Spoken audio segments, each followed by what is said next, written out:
my name is Mel, and I'm a very different woman today than I was, say, 15 plus years ago.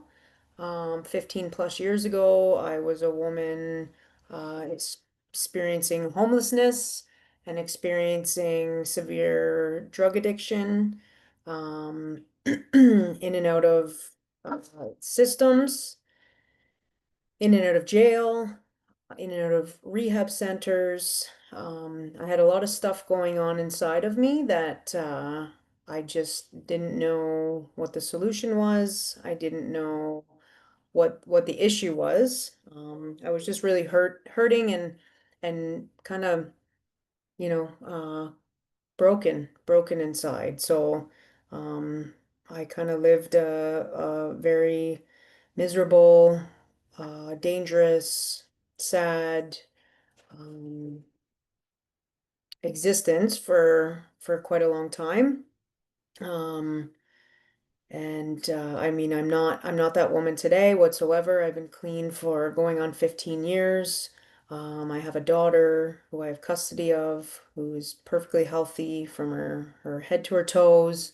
Even though I still don't understand how she is as healthy as she is because I wasn't able to quit using when I was pregnant. Um, but I've done a lot of work on myself to get to the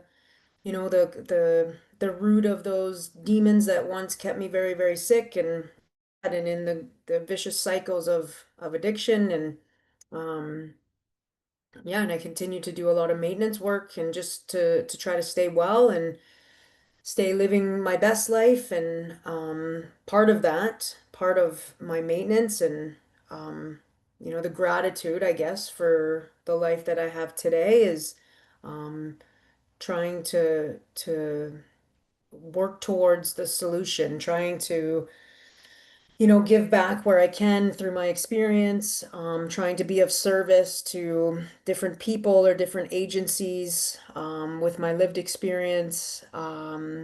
Yeah, because I mean, I'm very lucky to have made it out, and I'm very lucky to have the life that I have today. And yeah, I guess that's what brings me here, doing this storytelling and being a part of this project. And I'm just really honored. My story is a pretty common one, I've learned. Um, you know, I basically sustained an injury. I was about 18 years old and had sustained an injury. Mind you, my partying and substance use was it was well underway, but it was your typical high school, early teen, bush parties and smoking some weed, drinking, underage. Um, yeah, it wasn't anything out of the ordinary or what anyone would maybe be looking at as a problem at that point.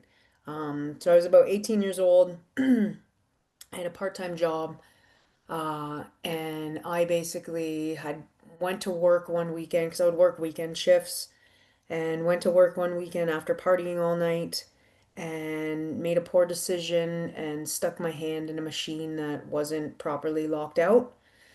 I was very lucky to have not lost my hand or my arm. Like it could have easily happened, but I did lose the tip of my finger. Um, so from there, I was prescribed Percocet, a very mild opiate painkiller, but um, that was kind of the beginning of the fall for me. I did not follow the prescription, the prescription details. I think I did the whole prescription in about a day and a half. Um, and from there, I just continued to need more, and quite frankly, was either able to get a doctor to give me more, or I had met I had met a person that also had sustained an injury in the workplace, and he had lost his whole arm though. And of course, he had endless supplies of Oxycontin. So from there, he didn't have any connections to sell them though. So from there, I started selling them, which then, just led to me doing all of them. And it just progressively got worse, right? I just needed more and more to stay. It wasn't even about being high anymore. It was just to stay unsick, right? To cure the dope sickness. Um, yeah. So that's kind of what started me on the opiate use. I think back to that part of my life often, and I remember doing my first like heavy duty opiate, right? I remember doing an Oxycontin, an Oxy 80, and like that was one of the first times, and I got so sick, like so sick. I was vomiting and just it really wasn't a good high, and you know, fast forward I think maybe a year max, and those were the feelings, those were the symptoms I was getting when I didn't have it, and it just happened so quick. And you're right, it's a such a dark cycle of insanity and just doing the same things and man, I don't miss that time of my life at all. So I did a lot of opiates while I was pregnant. And again, by that point, by the time I was pregnant and going through my pregnancy, I was far, far, far from getting anything legal. Like there was no more prescriptions at that point. I had used and abused and doctors and fraudulent prescriptions, up on charges for, making my own prescriptions and stuff like that. So the days of getting the opiates legitimately were long, long over. So I was on the streets at that point, right? Living on the streets, homeless, in and out of jails. So it had kind of progressed at the point of my pregnancy to heroin whenever I could get it, right? Um, I only really stopped using and was able to get off of them because I ended up getting arrested during that time, and the judge seen what was going on and basically threw the book at me, right? Like she knew that I wasn't able to stay clean and take care of this fetus that was growing in my stomach out on the street and out on my own. So the charge that I had at the time was a simple fraud, I think for cashing a check and or uttering forged documents. So it was supposed to carry like a max of like 30 days, and she ended up giving me 8 months for that, which would put me in jail for the remainder of my pregnancy, right? And of course, at the time, I was so mad, so mad. I was so dope sick. I knew, that there might not be stuff in there for me, but also nobody really wanted to give the pregnant lady dope, even dealers. There was some dealers that had a little bit of integrity and didn't really want to sell to me much. So I remember being so mad, so sick, so defeated, you know. But I mean, shortly after going into jail that time, and of course now, 150% now, I look back and I'm so grateful that she did that and that it worked out that way because I couldn't stop using. I couldn't stop using. Any moment that I would feel sick, would just need more because I was also in like the fairly early stages of pregnancy too. So it was like like, the morning sickness and nausea and just being pregnant on top of being addicted to drugs. It was a lot.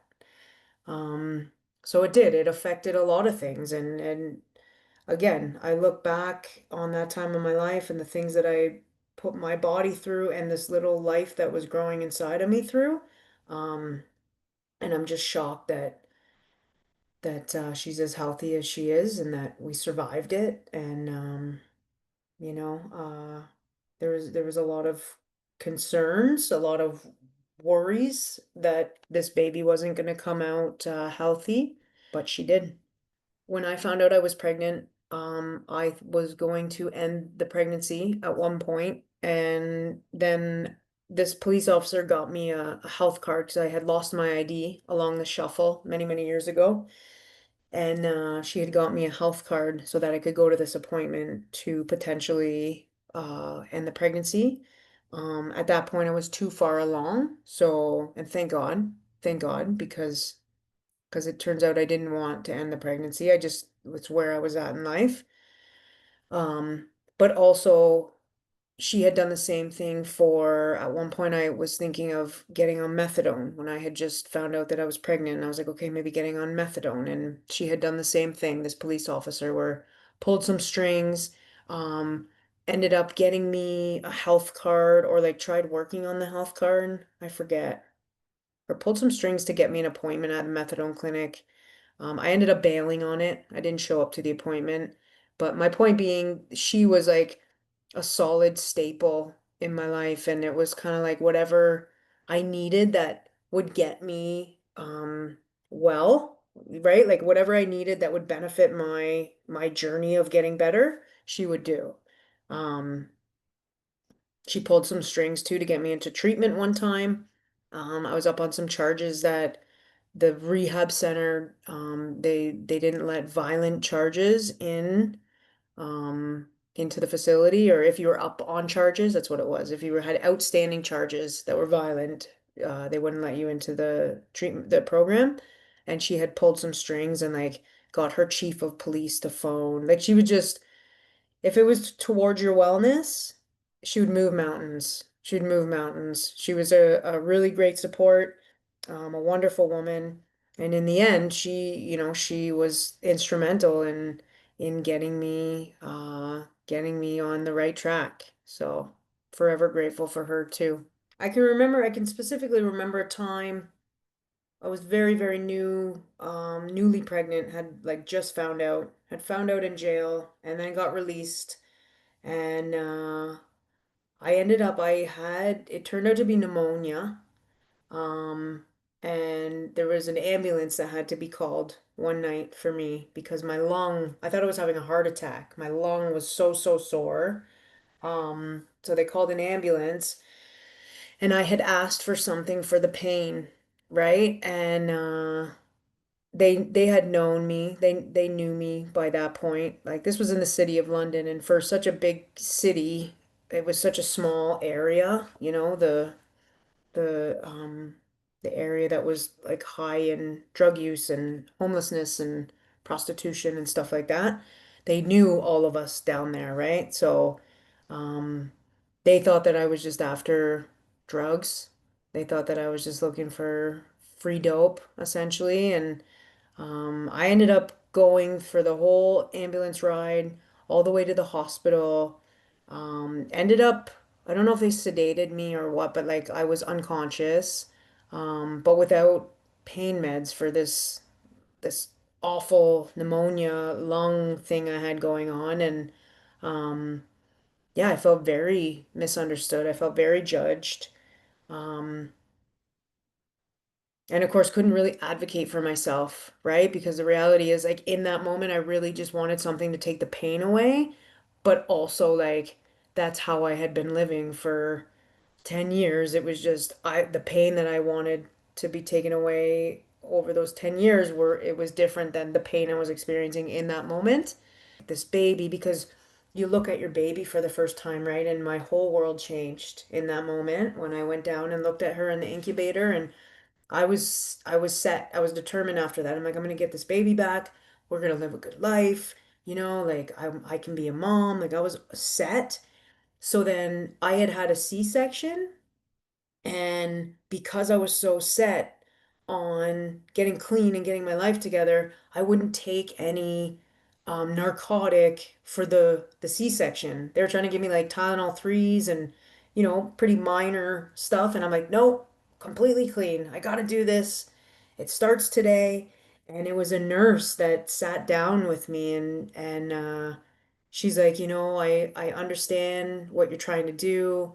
I respect it, but she explained the medical side of it. Like, if you don't take something for the pain, you're not going to get up and start moving around and getting things moving. Therefore, you're not going to be able to go home. Um, so it was kind of like to see some compassion and understanding. And for the first time in a long time, I didn't know this at the time. I'm just kind of putting it all together now. But for the first in that moment, for the first time in a long time, it was like someone was able to see past the stigma or see past the fact that I had a jail guard sitting outside of the hospital room, to see past my track marks that were probably still pretty fresh on my arm, you know? Um, yeah, yeah. So definitely faced a lot of judgment, misunderstanding, but then also that I got, a little bit of compassion and understanding, and I'm grateful for that moment and that nurse as well. It's because of my opiate addiction, and I mean it wasn't just opiates, right? I think opiates took me to like a new bottom, right? Intravenous using, like just it was like every line I would set for myself, I would cross because of the sickness, right? Because of the receptors and constantly needing more. So when I say it really was drug addiction, but it was opiates that took me to the level I ended up at, took me to my bottom. Um, but because of that, because of my drug use, I eventually reached a bottom and decided to quit digging. And because of that, I was introduced to this life of recovery and self-discovery and um just like reclaiming my life and to the life that I have today. And so, I mean, the strengths that I have as a result of that are endless, man. Yeah, so endless. Um, I think the big ones I'm noticing now is just, my care for my health, like my longevity in my health. And I know that I did a lot of damage to my body. Um, and now I just want to take care of my body and do the best I can, be as kind as I can to it and eat properly. And I quit smoking fairly recently. And um, I'm even super conscious of like how much Advil I take. Um, just very health conscious. Um, some more strengths. Living that miserable, dark and dreary and hopeless life that I did for so long, and now being on the other side, I can't help but not experience and feel and see gratitude all the time, especially when I drive downtown London and remember being on those streets, through recovery and through helping people and even some family members that have got caught up in addiction. And when I see someone that's dope sick, I quickly remember what it was like. And I'm just so thankful that if I keep doing what I'm doing, that I'll never have to be dope sick again. Um, I've been fortunate enough to not, touch wood, but have any major surgeries or anything where I've had to navigate taking narcotics as a clean person, like in the life that I have today. And I know it can be possible, and I also know that I'm not against it. If I need to take medication for something, I will do it, but I will do it properly. And but I haven't had to navigate that just yet. But I don't know. And I think too, I try to be a really good parent. I mean, and I think I'm pretty good at it. And sometimes it kind of wavers on like parental guilt of what it was like back then in my pregnancy, and what recovery was like and how it affected my daughter.